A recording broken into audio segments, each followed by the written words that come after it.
যে ব্যাখ্যা আপনি দিতে পারেন সেটা আলাদা কথা। আমি যে ব্যাখ্যা দিতে পারি সেই ব্যাখ্যা হচ্ছে বিএনপি অলরেডি ইন পাওয়ার এবং বিএনপির বাইরে এখন কিছু নাই বাংলাদেশে। ইলেকশন হইলে বিএনপি 290 সিট নিয়ে আওয়ামী লীগ যেভাবে দেশ শাসন করছে এইভাবেই দেশ শাসন করবে। না, বিএনপি ইলেকশন হলে বিএনপি পাওয়ারে যদি আল্লাহর হুকুম থাকে, আমি সবসময় একজন বিশ্বাসী মুসলমান হিসেবে আমি মনে করি যে আল্লাহর হুকুম যদি থাকে, তাই না, মানে মানে রাজ্য ক্ষমতা এগুলো সবই তো আল্লাহর হুকুমের বাইরে কিছু হয় না, এটা আমি গভীরভাবে বিশ্বাস করি। এবং আল্লাহর হুকুম যদি থাকে, আল্লাহ যদি চান, নিশ্চয়ই আপনার জনগণ ভোট দিলে বিএনপি নির্বাচিত হবে, ক্ষমতায় মানে দায়িত্ব রাষ্ট্র পরিচালনা করবে। কিন্তু আপনার 290-280 এত ব্রুট মেজরিটি বিএনপি ক্ষমতা যেতে চায় না, নিঃসন্দেহে না। আপনাকে আরেকটা কথা আমি বলি, বাংলাদেশে মানে আপনার একটা ক্রেডিবল আপনার মানে ডেমোক্রেটিক প্র্যাকটিস থাকুক, একটা জবাবদিহিতা থাকুক। আমরা কোন সংস্কারটা চাই? বিএনপি কিন্তু বারবার একটা কথা বলছে যে আমরা ভোটের জন্য একটা সরকারকে জবাবদিহি করার জন্য, রাষ্ট্রের নিরাপত্তা সংহত করার জন্য যেই সব আপনার সংস্কারগুলো এসেনশিয়াল, সেই সংস্কারগুলো নিয়ে আমরা আগাই। যে সংস্কারগুলো আপনার পরবর্তীতে গভর্নমেন্ট হিসেবে আপনি করতে পারবেন। এখন আপনার কথার কথা, আপনি ক্লাসে পাঠ্য বই আপনি বাংলা ভাষায় মানে পড়বেন না সব ইংরেজি ভাষায় পড়াবেন, এটা তো এখন সংস্কারের মুখ্য বিষয় না। আপনার এই যে বারবার ফ্যাসিস্ট সরকার কেন আছে? Because due to election. এরা ইলেকশন তোয়াক্কা করেনি। ইলেকশন কথাটা শুনলে তাদেরই গায়ে আগুন জ্বলবে, যারা জীবনে ইলেক্টেড হইতে পারবে না, নির্বাচনের মধ্যে ক্ষমতা যাওয়ার কোনো সুযোগ নাই। রিসেন্টলি আপনি আরেকটা দেখবেন কথা বলছেন, যেটা আমার পার্টি এটা ভিন্ন মত পোষণ করেছে, সেটা হচ্ছে সংখ্যানুপাতে মানে আপনার মানে চাই, কি বলে মানে নির্বাচন। আচ্ছা রিপন ভাই একটা হাইপোথেটিক্যাল প্রশ্ন করি। ধরেন আজকে থেকে 1 বছর পরে নির্বাচন হইলো, তো 1 বছর পরে নির্বাচন হইলে আপনারা কি এনসিপি রে ভয় পান যে এনসিপি একটু এখন কিছু আসন পাইলে ওই সময় আরেকটু বেশি আসন পাবে, এরকম মনে করেন? না না না, আমি আদৌ তা মনে করি, আমি ব্যক্তিগতভাবে আমি আদৌ তা মনে করি না, এবং আমার দলও তা মনে করে না। তাহলে আর আপনারা ইলেকশনটা তাড়াতাড়ি করার প্রেসারটা কেন দিচ্ছেন? ইলেকশনটা তাড়াতাড়ি করার প্রেশার দিচ্ছ যে কথাটা বলে, এটা তো একটা নির্বাচনী সূত্র। গণঅভ্যুত্থান যে আপনি আশরাফ কায়সার বলেছেন, আপনি বলেছেন একটা দীর্ঘ, আমরা বলবো কিন্তু বিএনপি দেখেন স্টেক হোল্ডার, বিএনপি কেন বলবে? বিএনপি ওয়েট করবে যখন ইলেকশন হবে তখন ইলেকশন হবে, আমরা বলবো ইলেকশন। না না, অনির্বাচিত সরকার যতদিন ক্ষমতা থাকবে ততদিন এখানে ষড়যন্ত্র থাকতে পারে। এই যে গত 3-4 দিন বাংলাদেশের যে গুজবের ফ্যাক্টরিতে পরিণত হয়েছিল, এই জরুরি অবস্থা। রিপন ভাই আপনি আমার থেকে অনেক ভালো জানেন, আপনি গুজবের ফ্যাক্টরির কথা বলতেছেন। আমরা কি দেখতেছি? আমরা দেখতেছি শাহাদাত সাহেব চট্টগ্রামে মেয়র হয়েছে, ইশাক সাহেব ঢাকায় মেয়র হয়েছে, অ্যাটর্নি জেনারেল আপনাদের লোক, আইন আদালতে গিয়ে তারেক সাহেবের সব মামলা তুলে নেওয়া হয়েছে বা খালাস হয়ে গেছে, বেগম জিয়ার মামলা পরের দিন খালাস হয়ে গেছে। সেক্রেটারি যারেই প্রশ্ন করি, আমি তো কিছুদিন সরকারি চাকরি করছি জানি, যারেই প্রশ্ন করি সে নিজের প্রথমে বলে না যে ভাই তোমার সাথে বিএনপির কোন লিডারের কথা হলে তুমি কিন্তু বইলো আমি কিন্তু বিএনপির লোক। এই সিস্টেমটা তো ভাঙতে হবে। কেন তাকে বলতো সে বিএনপির লোক? আমি তো বারবার, আমি তো রাজনীতি করি, আমি যখন আমার এলাকায় যাই, I met my SP, DC বা আপনার ইউনো, তাদেরকে মিট করছি। আমি একটা কথা বলতাম যে প্রজাতন্ত্রের কর্মকর্তা হিসেবে আপনি কখনই বিএনপির লোক আপনার পরিচয় দেওয়ার দরকার নেই। যেমন আপনি আওয়ামী লীগের লোক পরিচয় যদি দিয়ে থাকেন, সেটাকে যেমন আমরা মানে অন্যায্য মনে করছি, সমালোচনা করছি, একইভাবে আপনি কখনো বিএনপির লোক হিসেবে পরিচয় দেবেন, সেটাকেও কিন্তু আমরা সমালোচনা করব, নিন্দা করব, এবং আমরা এটাকে মোটেই প্রশ্রয় দেব না।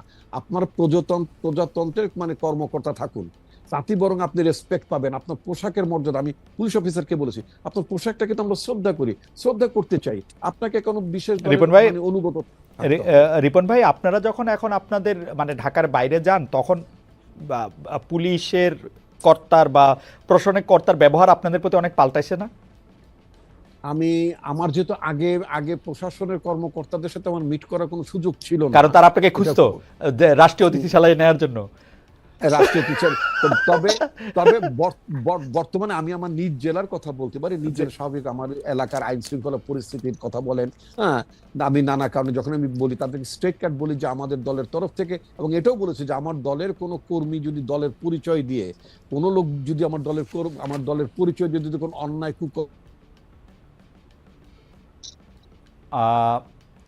রিপন ভাই সংযোগটি বোধহয় একটু আমরা শুনতে পাচ্ছি না রিপন ভাইকে নিশ্চয়ই আমরা শুনবো। তবে আমরা একটু প্রশ্নটি করে রাখি, রিপন ভাই যদি শোনে, সেটি হচ্ছে যে আমরা রিপন ভাই আসলে আমরা প্রশ্নটি করব। আমরা আশাফ ভাইয়ের কাছ থেকে, রিপন ভাই শুনতে পাচ্ছেন? রিপন ভাই আমরা একটু আটকে গেছিলাম। আমি আপনাকে শুধু 2টা কথা বলি, আপনি 1 মিনিট একটা মন্তব্য করেন, কারণ আমি জানি যে এই প্রশ্ন আসলে আপনাকে উদ্দেশ্য করে নয়, এই প্রশ্ন আপনার দলকে উদ্দেশ্য করে। অনেক সময় দল চেয়ে বড় থাকে। সেই প্রশ্নটি হচ্ছে গত 5 আগস্টের পর থেকে প্রতিদিনই আপনি বলছেন যে কাউকে আপনি কোনো নির্দেশনা দেন নাই, অথচ আপনি দেখেন প্রতিদিনই বিভিন্ন এলাকায় দখলবাজি, চাঁদাবাজি, দিবস উদযাপন, দলীয় মনোনয়ন দাবি, নানা কিছু কেন্দ্র করে বিএনপির অভ্যন্তরীণ দ্বন্দ্ব সংঘাতের এবং আধিপত্য বিস্তারের খবর আসছে। 10 জনের বেশি মানুষ নিহত হয়েছে, আহত হয়েছেন শত শত মানুষ। গতকাল মিরসরাইয়ে একজন মারা গেছেন। বিএনপির তৃণমূল কি নিয়ন্ত্রণের বাইরে চলে গেছে? বহিষ্কার, সদস্যপদ স্থগিত, সতর্কতা, নানা কিছুর পরে অভ্যন্তরীণ দ্বন্দ্ব থামছে না কেন? আর রিপন ভাই, আমি আপনাকে সত্যি করে বলি, I have nothing against BNP, nothing against NCP, কিন্তু আমি কিন্তু রাস্তাঘাটে বিভিন্ন জায়গায় যে চাঁদাবাজির কথা শুনতেছি, এগুলি বিএনপি করতেছে। অল্প কিছু জায়গায় জামাত করতেছে, অল্প কিছু জায়গায় এনসিপি করতেছে। ট্রাস্ট মি, আমি একটু বাড়াই করতেছি না। আচ্ছা, যাও, এটা আপনি ইনফরমেশন থাকতে পারে, এবং আমরা আমাদের কানে যে অভিযোগগুলো এসেছে আমি আপনাকে ক্যাটেগরিক্যালি বলি, আমরা কিন্তু স্টার্ন মেজার তাদের বিরুদ্ধে দল থেকে বের করে দিয়েছি। আরেকটা কথা আপনাকে বলি, আপনি নিজেই জানেন, সারা পৃথিবীতে যখন কোনো বিপ্লব হয়, অভ্যুত্থান, সরকারের পরিবর্তন ঘটে, তখন কিন্তু দেখবেন আপনার পোস্ট রেগুলেশন, পোস্ট আপনার মার্চার পিরিয়ডে কিন্তু একটা ব্যাপক ধরনের অ্যানার্কি থাকে। সেই তুলনায় কিন্তু বাংলাদেশ কম্পারেটিভলি অনেক অনেক বেশি ভালো অবস্থায় আছে। এটা গেল একদিক। দ্বিতীয়ত আপনি যে কথা, দ্বিতীয়ত আপনি আমাকে একটু সময় দেবেন।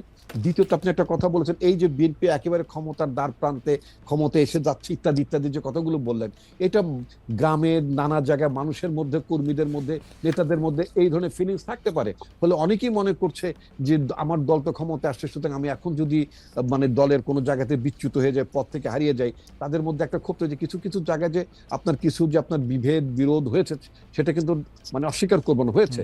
বাট এটাকে মাথায় রেখে আমাদের পার্টির ভারপ্রাপ্ত চেয়ারম্যান তারেক রহমান বাংলাদেশের 8টি অঞ্চলকে বিভক্ত করে মানে সাংগঠনিক কার্যক্রম পরিচালনা করার জন্য একেবারেই তৃণমূল পর্যায়ের দলটাকে থ্রো ইলেকশন, মানে আমরা যেটা চেয়েছি যে ভোটের আগে কোনো দলের মধ্যে বিভাজন, নেতৃত্বের মধ্যে ঝামেলা, এগুলো যাতে না থাকে, আমরা একেবারে গ্রাসরুট লেভেলে কাউন্সিল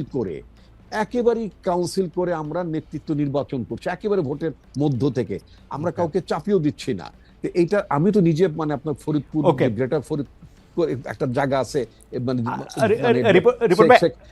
আমার মনে হয় এই দায়িত্বটা পালন করছি আমি। রিপন ভাই, আমার মনে হয় আপনি আপনার বক্তব্য পরিষ্কার করছেন এবং আমি আপনার বক্তব্যে কনভিন্স। আমি একটু আশরাফ ভাইয়ের কাছে একটু যাই, যে আশরাফ ভাই, আপনি একটা জিনিস খেয়াল করবেন যে জুলাই আন্দোলনের পর তাদের যে সমন্বয়ক ছিল, সেই সমন্বয়করা 1 মাসের মতো হয়েছে একটু এদিক ওদিক, তারা একটা নিজস্ব দল করছেন, এবং কিন্তু সেই দলটারে আমরা নতুন রাজনৈতিক বন্দোবস্তের ছিটে ফোটাও পাইতেছি না। আমরা যদি তাদের কাউকে পাইতাম, সেই প্রশ্নটা আমরা তাদেরকে করতে পারতাম। এখন আপনি যেহেতু তাদের একটা অনেক বড় সমর্থক ছিলেন, আমি যেহেতু তাদের অনেক বড় সমর্থক এখনো আছি, সেই জন্য আমি আপনার এই প্রশ্নটা করতেছি, তারা অ্যাক্টিভিস্ট থেকে রাজনীতিবিদ কেন হইতে পারতেছেন না? মানে আমি তো দূরে আছি, আমার থেকে তো তারা পরামর্শ চায় না, কিন্তু আমি জানি আপনার থেকে পরামর্শ চায়। আপনাদের কি পরামর্শ দেন যে সার্জিস 155টা গাড়ি লয়ে বাইর হয়? 155টা গাড়ি লয়ে বাইর হনো হয়তো দরকার আছে,